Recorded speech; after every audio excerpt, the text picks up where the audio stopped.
근데 신명기 10장 12절로 22절입니다.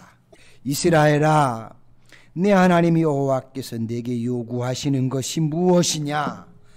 곧 내 하나님 여호와를 경외하여 그의 모든 도를 행하고 그를 사랑하며 마음을 다하고 뜻을 다하여 내 하나님 여호와를 섬기고 내가 오늘 내 행복을 위하여 내게 명하는 여호와의 명령과 규례를 지킬 것이 아니냐. 하늘과 모든 하늘의 하늘과 땅과 그 위의 만물은 본래 내 하나님 여호와께 속한 것이로되 여호와께서 오직 내 조상들을 기뻐하시고 그들을 사랑하사 그들의 후손인 너희를 만민 중에서 택하셨으며 오늘과 같으니라. 그러므로 너희는 마음에 할례를 행하고 다시는 목을 곧게 하지 말라. 너희 하나님 여호와는 신 가운데 신이며 주 가운데 주시요 크고 능하시며 두려우신 하나님이시라. 사람을 외모로 보지 아니하시며 뇌물을 받지 아니하시고 고아와 가부를 위하여 정의를 행하시며 나그네를 사랑하여 그에게 떡과 옷을 주시나니 너희는 나그네를 사랑하라. 전에 너희도 애굽 땅에서 나그네 되었음이니라. 내 하나님 여호와를 경외하여 그를 섬기며 그에게 의지하고 그의 이름으로 맹세하라. 그는 내 찬송이시요 내 하나님이시라. 내 눈으로 본 이같이 크고 두려운 일을 너를 위하여 행하셨느니라. 애굽에 내려간 내 조상들이 겨우 70인이었으나 이제는 내 하나님 여호와께서 너를 하늘의 별같이 많게 하셨느니라. 아멘. 하나님께서 이스라엘 민족을 하늘의 별같이 많게 하신 것처럼 우리의 가정에도 이런 하나님의 놀라운 축복이 함께 임하시기를 소망합니다. 아멘. 여러분, 무더위에 어떻게 한 주간 동안 잘 지내셨어요? 네, 반갑습니다. 여러분이 늘 기도해 주시고 염려해 주셔서 또 저희 가정도 평안하게 또 한 주간을 잘 보냈습니다. 고맙습니다. 자, 오늘 함께 봉독한 말씀을 가지고 하나님께서 요구하시는 믿음이라는 제목으로 같이 은혜를 나누기 원합니다. 자, 성경에 보시면 하나님을 신실하게 믿었던 사람들을 보면 자기 민족을 끔찍이 사랑했던 애국자들이 참 많은 것을 볼 수가 있습니다. 자, 바울사도께서는 로마서에 보시면 자기 민족 유대인들이 하나님을 믿지 않는 그 모습을 보면서 얼마나 안타까워하시는지 모릅니다. 그래서 그분은 이런 말씀을 하셨습니다. 로마서 9장 1절로 3절을 보시면 1절로 3절에 보시면 내가 그리스도 안에서 참말을 하고 거짓말을 아니하노라. 나에게 큰 근심이 있는 것과 마음에 그치지 않는 고통이 있는 것을 내 양심이 성령 안에서 나와 더불어 증언하노니 나의 형제 곧 혈육의 친척을 위하여 내 자신이 저주를 받아 그리스도에게서 끊어질지라도 원하는 바로라 라고 하시면서 자기 민족이 복음을 믿고 하나님께로 돌아오기를 간절히 소원했습니다. 자, 예수님께서도 인간의 몸을 입고 이 땅에 오셨을 때 유대인으로 오셨습니다. 얼마나 유대 나라를 사랑하셨느냐 하면 복음서에 보시면 돌 하나도 돌 위에 남지 않고 무너질 예루살렘 성을 바라보시면서 우셨다고 하셨고요. 그리고 마태복음 23장 37절에서는 암탉이 병아리를 날개 아래 모음같이 그들을 모으려고 한 일이 한두 번이 아니었다고 그렇게 고백을 하셨습니다. 또한 모세 역시 그 민족을 얼마나 많이 눈물 흘려가면서 사랑하며 기도했는지 모릅니다. 그러면서 그들에게 가나안 땅에 들어가기 전에 꼭 반드시 알아야 할 것이 있다고 하셨습니다.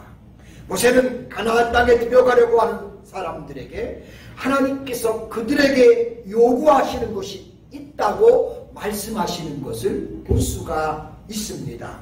성경에 보시면 하나님께서는 사실 하나님의 자녀들에게 무엇을 요구하시는 분은 아닙니다.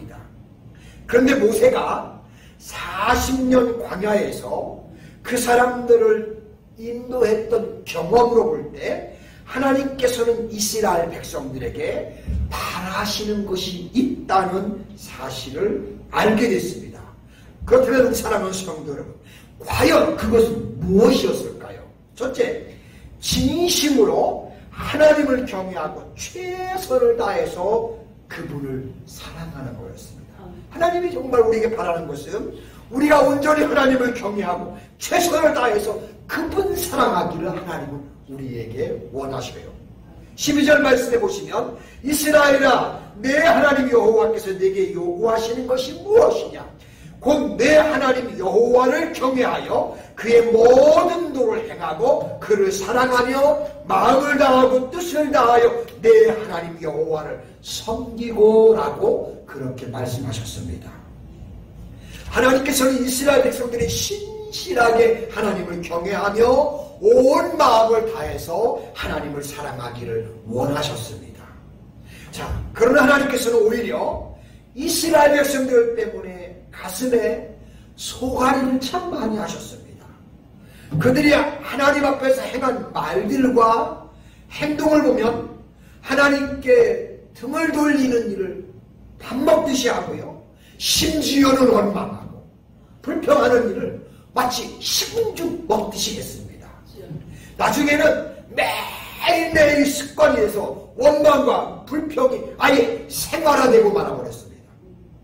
사실 그와 같은 행동들은 그들이 진심으로 하나님을 경외하지 않기 때문이었습니다. 또한 온 마음을 다해서 하나님을 진심으로 사랑하지 않았기 때문입니다. 그러나 여러분, 그렇다면 그 결과는 과연 무엇이었을까요? 광야 40년의 고통과 고난이 바로 그 결과라고 할 수 있습니다. 그래서 모세는 가나안 땅에 들어가려고 하는 광야 2세대들에게 다시 한번 부탁을 하는 겁니다. 가나안 땅에 들어가서 하나님을 올바르게 경외하고 바르게 섬기라는 것입니다. 그것이 가나안 땅에 들어가는 사람들에게 하나님이 진정으로 요구하시는 바이며 바람이라는 것을 말씀한 겁니다. 물론 이것은 우리에게도 지금 동일하다고 저는 그렇게 믿습니다. 아멘. 두 번째, 마음의 할례를 행하고 목을 곧게 하지 말라는 것입니다. 16절에 보시면 그러므로 너희는 마음의 할례를 행하고 다시는 목을 곧게 하지 말라라고 하셨습니다. 할례는 하나님께서 그들의 믿음의 조상 아브라함에게 명령해서 주신 것입니다. 하나님께서는 아브라함에게 사라를 통해서 아들을 주신다고 약속을 하셨습니다. 그런데 그럼에도 불구하고 아브라함은 그만 약속을 기다리지를 못하고 그의 아내 사라의 말을 듣고 하갈을 취해서 이스마엘을 낳았습니다. 이와 같이 아브라함이 하나님 앞에서 매사에 자기 생각과 인간적인 방법으로 모든 것을 할 때에 그것을 꾸짖으시며 이제는 그와 같은 일들을 결코 내 삶 가운데 잘라버리라고 요구하시는 것이 있는데 바로 그것이 할례였습니다. 근데 후대에 와서 이스라엘 백성들이 난지 8일이 되면 할례를 행하는데 나는 이제 할례를 행했으니까 모든 게 다 됐어. 이런 식으로 행동을 하는 것이었습니다. 그리고 그러면서 그들의 말과 행동은 여전히 제멋대로였습니다. 그래서 하나님께서는 모세를 통해 하나님이 진정으로 요구하시는 것은 육체의 할례가 아니고 우리 마음의 할례라는 것입니다. 그들은 조금 있으면 축복의 땅, 새 땅으로 들어가는데 그 땅에 들어가기 전에 정말 마음을 새롭게 하라는 것입니다. 그리고 다시는 목을 곧게 하지 말라는 것입니다. 성경에서 목을 곧게 한다는 말은 하나님의 뜻에 대해서 전혀 굽힐 줄 모르는 인간의 패역한 고집과 어리석은 거만과 교만을 나타낼 때 쓰는 단어가 바로 이 단어입니다. 굉장히 하나님이 얼마나 싫어한다는 것을 우리가 알 수 있겠지요. 사실 이 모습은 광야 1세대들이 하나님 앞에서 진리도록 보여준 모습이 이 모습이었습니다. 그러므로 모세는 새 시대의 주역들인 그들에게 이제 더 이상 하나님을 거역하지 말고 이제는 좀 우리가 겸손하라는 것입니다. 그것이 하나님이 진심으로 바라는 요구라는 것입니다. 어쩌면 오늘도 하나님은 우리에게 바라시는 요구인지 모르겠습니다. 우리도 그리스도 안에서 이제 새 사람들이 된 사람들입니다. 이미 하나님께서 우리에게 그런 모습을 바라보고 계실 줄로 믿습니다. 우리 모두 다 함께 우리의 남은 세계를 주님 바라보면서 겸손하게 주님 저 부족해요, 주님 도와주셔야 합니다며 늘 주님 의지하는 그런 겸손한 사람들이 될 수 있기를 소망합니다. 세 번째는 사람을 외모로 보지 말고 이웃을 사랑하라는 것이었습니다. 17절로 19절에 보시면 너희 하나님 여호와는 신 가운데 신이며 주 가운데 주시요 크고 능하시며 두려우신 하나님이시라. 사람을 외모로 보지 아니하시며 뇌물을 받지 아니하시고 고아와 가부를 위하여 정의를 행하시며 나그네를 사랑하여 그에게 떡과 옷을 주시나니 너희는 나그네를 사랑하라. 전에 너희도 애굽 땅에서 나그네 되었음이니라 라고 하셨습니다. 하나님께서는 사람들을 외모만 보고 판단하지 말고 불쌍한 사람들을 진심으로 도와주고 사랑하라고 말씀하셨습니다. 하나님께서 이스라엘 백성들을 그렇게 하신 것처럼 너희도 이제 그렇게 하라는 것입니다. 우리도 그렇게 할 수 있기를 소망합니다. 하나님께서 이렇게 요구하시는 이유는 그들의 광야를 함께 걸어오면서 보여준 행동들 때문이었습니다. 직분 때문에 서로 다툰 적이 있었습니다. 너만 제사장이냐 하다가 고라의 자손들이 그만 땅이 갈라져 죽는 사건도 일어났습니다. 그것뿐만 아니라 슬로무아세 딸들이 기업을 가지고 한바탕 또한 소동을 벌였습니다. 서로 잘났다고 분쟁하며 하나라도 더 가지려고 발부둥을 쳤습니다. 그렇다고 해서 그들이 얻은 것은 아주 작은 것에 불과했고요. 결과는 오히려 거꾸로 죽음뿐이었습니다. 그런데 문제는 가나안 땅에 들어가서도 그러지 말라는 마음이 없었다는 겁니다. 그래서 하나님께서는 이제 이 광야 2세대들에게 가나안 땅에 들어가기 전에 연약한 형제들을 사랑하고 도와주라는 것을 요구하시는 것을 볼 수가 있습니다. 자, 우리 사랑하는 노스캐롤라이나 한인교회 성도 여러분, 그렇다면 우리가 이 시간 이 말씀을 대하면서 우리가 오해하지 말아야 할 것은 하나님께서 무엇이 부족해서 우리들에게 요구하는 분은 절대 아니라는 것입니다. 하나님의 요구는 하나님 때문이 아니고 우리들 자신 때문들입니다. 13절 초대해 보시면 내가 오늘날 내 행복을 위하여 이와 같은 것을 요구하신다고 했습니다. 누구를 위해서가 아니라 우리들의 행복을 위해서 하나님 이렇게 살라고 우리에게 말씀하고 요구한다는 것입니다. 누구의 행복을 위해서? 우리의 행복을 위해서. 할렐루야. 하나님께서는 출애굽을 통해서 바라셨던 것은 이스라엘 백성들이 모두 축복의 땅 가나안에 들어가서 그 모두가 행복하기를 원하셨어요. 지금도 하나님은 저는 마찬가지라고 동의하다고 믿습니다. 그러나 결과는 우리가 알고 있는 것처럼 너무 초라했습니다. 몇 분만이요? 여호수아, 갈렙 단 두 사람뿐이었습니다. 안타깝지 않을 수가 없어요. 하나님과 모세는 이번에는 광야 2세대들이 하나님의 요구하시는 것이 무엇인지를 깨닫고 이렇게 되기를 원하셨어요.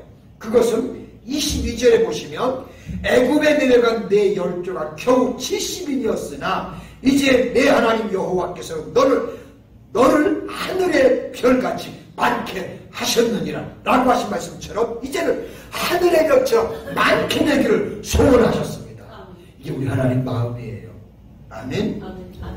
여러분, 이 땅 위에 예수님을 믿는 모든 사람들과 우리 노스캐롤라이나 한인교회와 저와 여러분들이 이와 같은 놀라운 축복의 주인공들이 되시고 실제로 이 역사 가운데 우리 인생이 거기에 참여하는 모든 식구들 되시기를 주님의 이름으로 간절히 축복합니다. 기도합니다. 하나님 고맙고 감사합니다. 우리를 늘 무더위 가운데서도 지켜주시고 다 언제 어느 때서도 이제 항상 우리 곁에 계시면서 우리를 지키시는 주님 고맙습니다. 오늘도 우리 하나님께서 우리 믿는 자들에게 요구하시는 과연 믿음이 무엇인지를 다시 한번 깨닫게 하시니 감사합니다. 하나님 진심으로 하나님을 경외하며 최선을 다해서 우리가 하나님을 사랑할 수 있는 사람들이 되게 하여 주시옵소서. 아버지, 우리 스스로가 우리 마음의 할례를 안 하고 우리가 목을 곧게 하지 않게 하시고 항상 우리가 하나님 앞에서 부족하다는 것을 인정하면서 겸손하게 주님을 의지할 수 있는, 주님을 통해서 샘을 얻고 늘 주님 때문에 우리가 우리의 삶을 경주할 수 있는 이런 우리의 인생이 되게 축복해 주셔서 하나님의 사랑을 받는 우리 노스캐롤라이나 온 성도님들에게 축복하여 주시옵소서. 감사를 드리며 예수님 이름으로 기도드립니다. 아멘.